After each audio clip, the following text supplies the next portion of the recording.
On the morning of June 30, 1940 at exactly 11 o'clock hours a single Spitfire painted in an unusual pale pink shade flew across the English Channel at 30,000 feet. Its target was the newly occupied German naval base at Lviov-Poulmach in Brittany, only 11 days after Wehrmacht forces had taken control. The pilot officer George Patterson Christie from the Photographic Development Unit was expected to be lost within minutes. A lone unarmed fighter painted in what seemed like a childlike color flying deep into Nazi-occupied France in full daylight appeared to be a clear suicide mission. Standard military thinking suggested this would fail. Pink aircraft should be highly visible. Pink seemed exposed. Pink appeared incorrect. But that assumption proved wrong. Christie completed his reconnaissance flight, captured images of the entire base and returned safely to England without a single German fighter detecting him. This was not due to chance but because he was effectively invisible. That unusual pink coating, officially known as Camant pink and later improved into PRU pink, turned his Spitfire into something almost undetectable. During early morning and late evening hours against atmospheric haze and low cloud cover, that pale pink surface did more than provide camouflage. It allowed the aircraft to disappear. The same feature that seemed likely to get pilots killed was exactly what kept them alive. German pilots searched for blue-gray aircraft against a blue-gray sky. They did not consider looking for pink targets. This was not a random or hopeful choice of paint. It was a calculated application of optical science developed by the unconventional Australian aviation figure Sidney Cotton. It was refined through difficult testing and urgent innovation and confirmed through the experience of reconnaissance pilots who described their missions as dicing missions, meaning they were constantly risking death. The principle behind it challenged traditional ideas of camouflage used by air forces. When war began on September 3, 1939, the RAF's photographic reconnaissance ability was extremely limited. The standard method relied on Bristol Blenheim bombers, which were slow, easy to detect and carried defensive weapons that clearly identified them as military aircraft to any German fighter nearby. In the first 4 months of the war, RAF reconnaissance missions covered about 2,500 square miles of occupied Europe. The cost was around 40 aircraft lost, most of them Blenheims. That equated to 1 aircraft lost for every 63 square miles photographed. At such a rate, mapping the entirety of occupied Europe would require thousands of aircraft and crews. Sidney Cotton entered this situation with a different approach. The Australian aviation pioneer had already carried out secret photographic missions over Germany using a civilian-registered Lockheed 12A Electra. Cotton demonstrated a bold idea that speed and altitude could replace heavy armor and weapons.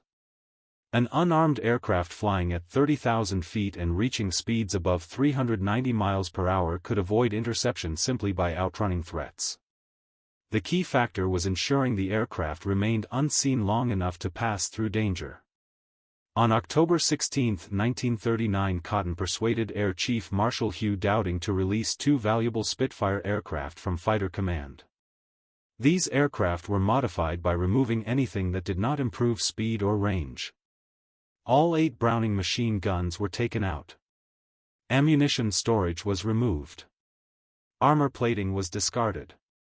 Radio equipment was stripped to reduce weight. Gun openings were sealed with plaster and smoothed carefully. Additional fuel tanks were installed behind the pilot and under the wings. F-24 cameras with 8-inch focal length lenses replaced the inner wing guns. The result was a reconnaissance aircraft capable of reaching 390 miles per hour at altitude, which allowed it to outrun the Messerschmitt Bf-109E that reached about 354 miles per hour at 20,000 feet. However, speed alone was not sufficient because the aircraft still needed to avoid detection. Cotton's early reconnaissance Spitfires were painted in a light green color known as Camant green, designed for high-altitude use. On November 18, 1939, Flight Lieutenant Maurice Longbottom flew Spitfire N-3071 on the first RAF Spitfire reconnaissance mission, departing from Lille-Seclin in France to photograph Aachen in Germany from 33,000 feet. The mission was successful, but it exposed a critical issue. Different heights and lighting conditions required different camouflage solutions. At altitudes above 25,000-foot, aircraft appeared as dark shapes against a bright sky when viewed from below, or as small dark spots against clouds when viewed from above. At medium and low altitude between 5,000 and 15,000 feet, atmospheric haze became the main visual factor. During early morning and late evening, when the sun remained low on the horizon, the sky often showed a noticeable pink tone caused by UV light reflecting from clouds and moisture in the air. At this stage, the science appears counterintuitive. The human eye does not observe objects directly but instead detects reflected light. The visibility of an aircraft depends not on its actual color but on the level of contrast it creates with its background. Dark green or gray-blue camouflage performs effectively under clear daylight conditions. However, against the pink-tinted haze of dawn or dusk, or beneath cloud layers lit by a low sun, these traditional colors produce strong contrast. They appear as dark marks against a lighter sky. Pink, on the other hand, aligns with the wavelength of light scattered by atmospheric particles during low sun conditions. The color choice was precise rather than random. It was designed to match the tone of diffused sunlight present at dawn and dusk. The formula recorded in RAF archives specified 1 part red using standard RAF roundel red mixed with 10 parts white. The resulting shade was described by those who prepared it as a very pale pink-white. It appeared almost white unless compared directly with a true white surface. This was not Mountbatten pink, which was a brighter tone used by the Royal Navy on destroyers and landing craft. PRU pink was significantly lighter and selected specifically for the operational conditions faced by reconnaissance Spitfires. These aircraft usually operated at medium altitude between 5,000 and 15,000 foot, flying beneath or near cloud cover during periods when German defenses found it difficult to detect aircraft visually. The Photographic Development Unit was redesignated as No. 1 Photographic Reconnaissance Unit, known as 1 PRU, on November 14, 1940. A detachment was established at St. Eval in Cornwall with the specific task of photographing German naval installations at Brest. These operations were called dicing missions, meaning dicing with death, because pilots had to fly low and slow over heavily defended targets while maintaining steady paths for camera use. Flight Lieutenant Keith Arnold, who commanded the unit, saw repeated losses as pilots failed to return from Brest. In one serious case, Arnold requested reserve pilots from RAF Benson. 2 pilots arrived, took off for Brest that same evening, and neither returned. Losses increased quickly, with 5 pilots lost in a short time while photographing the German battlecruisers Scharnhorst and Gneisenau, the heavy cruiser Admiral Hipper, and dock facilities that the Kriegsmarine was strengthening. The pink Spitfires were a calculated decision. They gave up some high-altitude concealment where they appeared lighter than PRU blue aircraft in exchange for better protection at medium and low altitude. Pilots flew these missions during early morning and late evening when the sun stayed low and produced a pink glow across the sky. In these conditions, the aircraft blended into the atmospheric haze instead of standing out. A recorded account explains that when coming out of cloud at 3,300 feet, the pilot encountered 2 Bf-109 aircraft that passed about 50 yards away. The German pilots did not detect him. 50 yards is roughly the length of a cricket pitch. The enemy aircraft came close enough to identify the Spitfire shape, but the filtered dawn light combined with the pink paint made it difficult to see. The effectiveness of this color extended beyond matching atmospheric haze. Very light colors such as white, pale pink, and pale blue create a second optical effect by reducing the apparent size of an object in hazy conditions. This principle is understood in optical physics because pale colors scatter light in a similar way to particles in the atmosphere. The edges of the aircraft blend into the haze, which makes judging its size and distance difficult. The same idea led RAF Coastal Command and the United States Navy to use white undersurfaces on anti-submarine aircraft, which reduced the range at which crews could detect them. Standard camouflage theory in 1940 focused on matching ground terrain when viewed from above for bombers or matching the sky when viewed from below for fighters. Reconnaissance aircraft required a different approach. They needed to remain difficult to detect from multiple angles across different altitudes and changing light conditions. No single color could achieve this, so specialized schemes were introduced for specific roles. PRU blue, which was a darker and more saturated blue, was approved for high-altitude work in October 1944, though it had been used since 1941.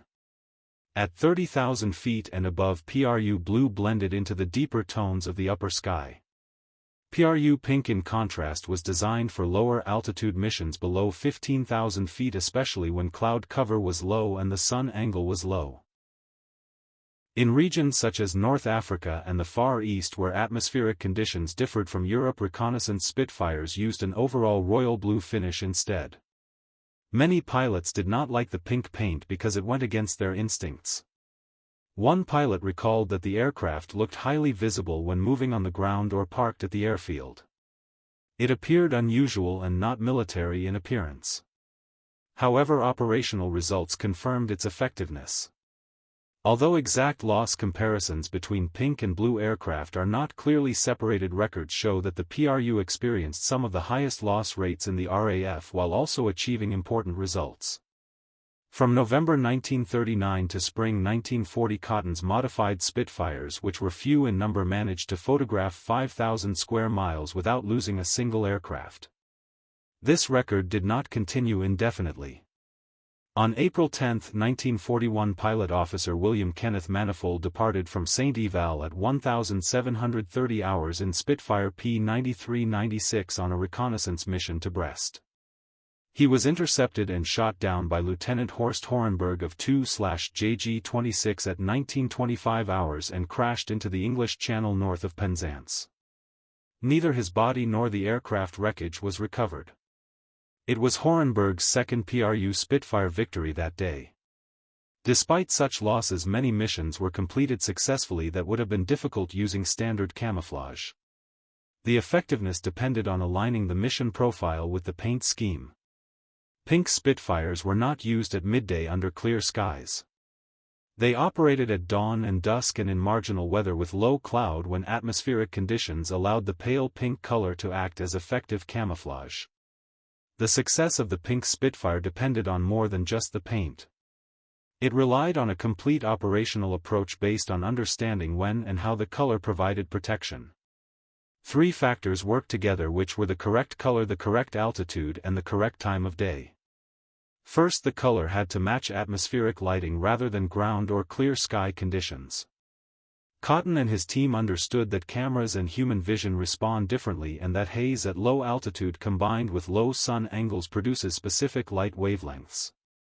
The ratio of 1 part red to 10 parts white was chosen to match the observed color of light reflecting from clouds and moisture.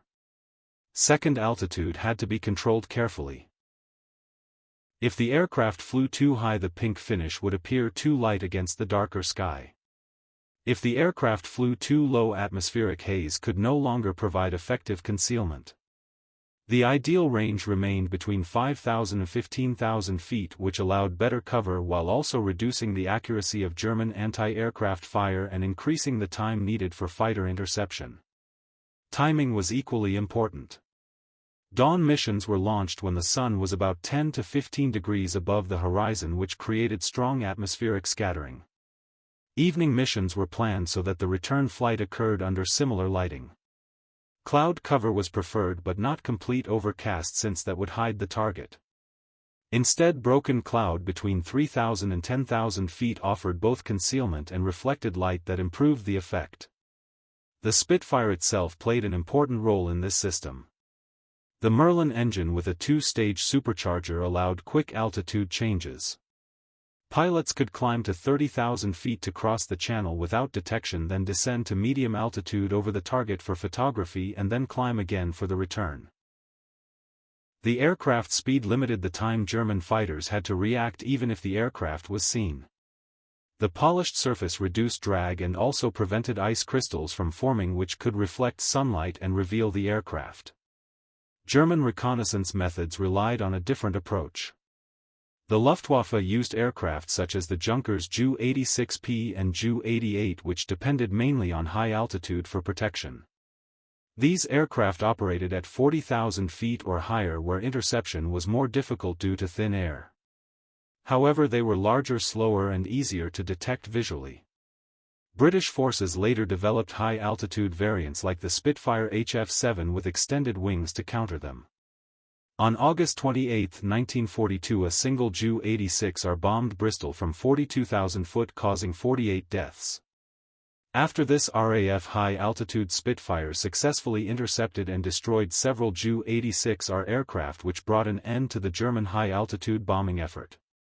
The PRU strategy was more advanced because it combined multiple altitudes, different camouflage schemes and precise timing to reduce detection. High-altitude missions used PRU blue while low-altitude operations used PRU pink. Aircraft were modified for specific roles. Some were built for long range, such as the PR Mark IV Bowser with 114 gallons of internal fuel. Others were designed for low-level angled photography, such as the PR Mark V with side-mounted cameras. Additional variants focused on medium-altitude work where pink camouflage provided the best concealment. Creating an effective reconnaissance Spitfire required removing about 450 pounds of standard military equipment and replacing it with around 200 pounds of cameras and fuel. This reduction in weight directly improved performance. A normal Spitfire fighter carried 8 Browning machine guns weighing about 140 pounds along with 2,400 rounds of ammunition weighing about 190 pounds. It also included armor behind the pilot weighing about 73 pounds and radio equipment of about 50 pounds. Removing all of this produced significant weight savings. This reduction increased maximum speed by around 18 miles per hour and more importantly extended operational range by about 50%. The PR Type B introduced in February 1940 included an additional 29-gallon fuel tank behind the pilot, which increased total capacity to about 114 gallons. At an economical cruising speed of 210 miles per hour at 25,000 feet, the aircraft could remain airborne for around 3.5 hours and cover about 735 miles. The PR Mark IV introduced in October 1940 extended this capability further by using fuel tanks built into the leading edges of the wings. Total capacity reached 229 gallons, allowing missions lasting up to 7 hours and covering about 2,000 miles.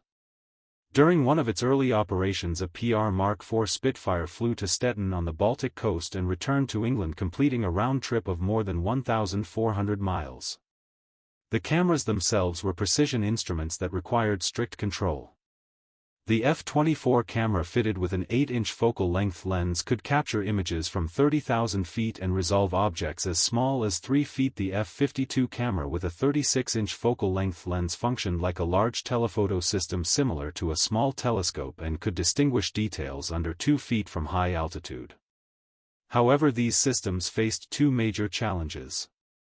The first was fogging at altitude caused by temperature differences. The second was vibration from the aircraft frame. Sidney Cotton addressed the fogging issue by channeling warm air from the engine cooling system through ducts that directed airflow across the camera lenses, which prevented condensation. This solution was developed during his pre-war covert flights over Germany using the Lockheed Electra and later became standard on all PRU aircraft. The vibration problem was solved by mounting the cameras on rubber shock absorbers and requiring pilots to maintain extremely stable flight during photographic runs. Even slight deviation from straight and level flight could result in missed targets. The role of the reconnaissance pilot was highly demanding. Early PRU Spitfires had radios removed to save weight, so pilots flew alone without communication for missions lasting up to 7 hours in a cramped and unheated cockpit. They navigated using dead reckoning, maintained exact altitude and heading, operated the cameras, watched for enemy fighters through the rear mirror, monitored contrails that could reveal their position, and managed fuel carefully to ensure a safe return. Small navigation errors could prove fatal, and several pilots disappeared over the North Sea or English Channel after missing their return routes. The PRU pink paint also required precise application. It was applied in several thin layers over a polished aluminum surface and then buffed to a semi-gloss finish to reduce drag while preserving its optical properties. The paint naturally dried to a matte surface, so achieving the correct finish required careful polishing with fine abrasives. If the surface became too glossy, the aircraft could reflect sunlight and become visible. If too matte, it appeared darker than intended. Ground crews developed specific methods for repairing paint damage while maintaining consistent coloration. The exact shade of PRU pink also changed slightly over time. Early batches mixed using cotton's original formula produced a tone described as nearly white with a faint pink tint. Later standardized production resulted in a slightly deeper pink. In neither case did it resemble the bright pink seen on modern model kits or restored aircraft. Analysis of contemporary photographs using orthochromatic and panchromatic film from the 1940s consistently shows a very pale shade, lighter than aluminum but clearly not pure white. The intelligence gathered by PRU Spitfires had a direct impact on major operations. In May 1940, a PRU aircraft photographed around 400 German tanks hidden under camouflage nets and forest cover in the Ardennes. These images revealed the German concentration point for the advance that would bypass the Maginot Line and split Allied forces. The photographs also showed tank formation, supply depots and fuel reserves, confirming German plans to attack through terrain considered unsuitable for armored units. On February 22, 1941, Flying Officer William Kenneth Manifold flew a dicing mission requested by Dr. R. V. Jones, the British scientific intelligence officer. The target was a German Freya early warning radar site near the French coast. Manifold's photographs provided the first clear evidence of the radar system, including its dish antenna and associated equipment. This allowed British scientists to understand German radar capabilities and develop countermeasures. After completing his photographic run, Manifold acted against standard PRU procedure and carried out a strafing attack on the radar site, which temporarily disabled it. The most important reconnaissance efforts focused on German naval facilities at Brest, where the battlecruisers Scharnhorst and Gneisenau posed a major threat to Atlantic convoys. Pink Spitfires conducted repeated dicing missions over the port, photographing ship positions, defensive layouts and damage from RAF bombing raids. These low-altitude oblique images captured details that high-altitude photography could not, such as dock arrangements, anti-aircraft gun positions, camouflage patterns, and the operational status of the ships. In December 1943, PRU reconnaissance photographs were used by Constance Babington Smith, a British photo interpreter, to identify a V-1 flying bomb on a test stand at Peenemünde in Germany. The discovery confirmed existing intelligence reports about German secret weapons and led directly to Operation Crossbow, a large Allied bombing campaign focused on V-weapon production and launch sites. Without these reconnaissance photographs, the V-1 offensive against Britain could have achieved total surprise. The Mone Dam, which became the target of the famous Dambusters raid in May 1943, was also extensively photographed by PRU Spitfires before and after the attack. The pre-raid images documented water levels, dam structure and defensive positions. The post-raid images confirmed the success of the operation by showing water flowing through the breached dam walls and flooding downstream areas. These photographs were used immediately for damage assessment and later became historical records of one of the most daring missions of the war. Throughout the conflict, PRU Spitfires flew about 16,000 operational sorties and provided an estimated 80% of all Allied intelligence gathered over Europe. The unit suffered some of the highest loss rates in the RAF, which reflected the extreme danger of flying alone, unarmed and deep into enemy territory. Despite this, the intelligence they produced proved essential. As one RAF officer stated, the bombers went wherever the PRU directed them. Without reconnaissance, bombing would have been blind. The operational record of the PRU shows the harsh reality of aerial reconnaissance. From November 1940 to October 1942, when PRU-1 was reorganized into 5 squadrons, number 540,541,542,543 and 544, the unit lost around 50 aircraft and pilots in operations. This equates to roughly 1 loss per 320 sorties, or a casualty rate of about 0.31% per mission. In comparison, Bomber Command had an overall loss rate of approximately 3.8% per sortie during the same period. Reconnaissance pilots flew fewer missions than bomber crews, but each mission involved deep penetration into enemy territory without formation protection or defensive weapons. Dicing missions, which were low-altitude flights over heavily defended targets, carried the highest risk.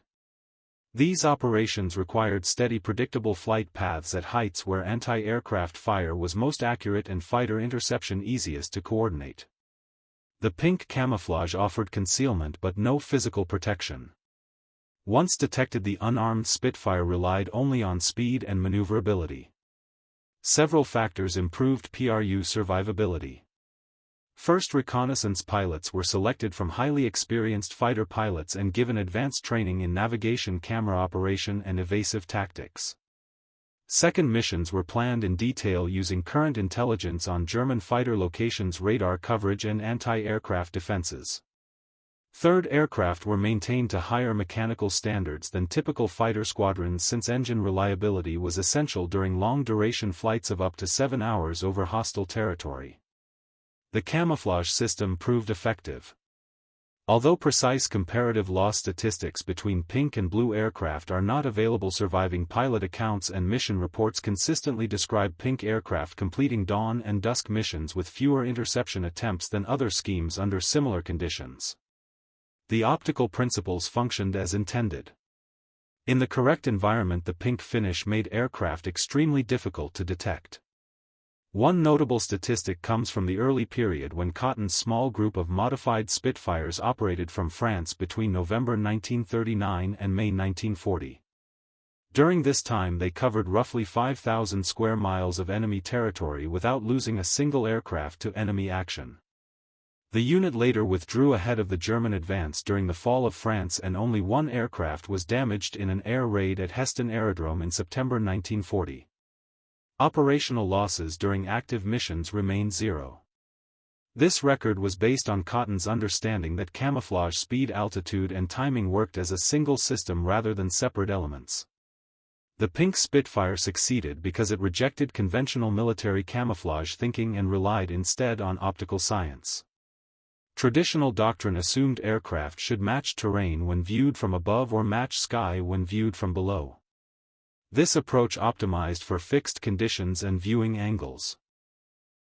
The PRU approach recognized that reconnaissance aircraft operated in constantly changing environments, including different altitudes, varying weather conditions, multiple times of day, and observation from many directions. No single camouflage pattern could work in all situations. Instead, several specialized schemes were developed, each designed for a specific role. High-altitude missions used PRU blue, low-altitude operations in European maritime conditions used PRU pink, and desert operations in North Africa used royal blue. Each matched its operational environment. This system relied on the understanding that both human vision and camera systems depend on contrast rather than absolute color. An object becomes visible when it stands out against its background. The pink finish did not conceal the Spitfire by blending it into terrain or sky directly. Instead, it matched the scattered light wavelengths present in atmospheric haze during low sun conditions. The aircraft did not disappear by becoming something else but by blending into what appeared as empty atmosphere. The Royal Navy independently reached similar conclusions and painted destroyers and landing craft in Mountbatten pink, a brighter and more saturated shade than PRU pink for Mediterranean use. The long-range desert group also used pink-painted vehicles in North Africa. In each case, the principle was the same. Pale pink matched the scattered light in desert haze and in early morning or evening conditions better than other colors. Modern militaries continue to apply these concepts. During the 1991 Gulf War, RAF Jaguar Buccaneer and Tornado GR-1 aircraft used a pink-tinted desert camouflage scheme that reflected the PRU approach. This coloring helped aircraft blend into desert heat, haze, and dust clouds created during operations. Fighter pilots reported difficulty spotting these aircraft even at relatively close range during low-altitude missions. The fundamental lesson is that effective camouflage depends on understanding the exact conditions in which an object will be observed. No single camouflage works in all environments. The pink Spitfire was highly effective in its intended role, including medium-altitude flight, dawn and dusk timing, and maritime atmospheric conditions. However, it would have been highly visible in other circumstances. Its success was not based on the color alone but on the precise alignment of color with mission profile.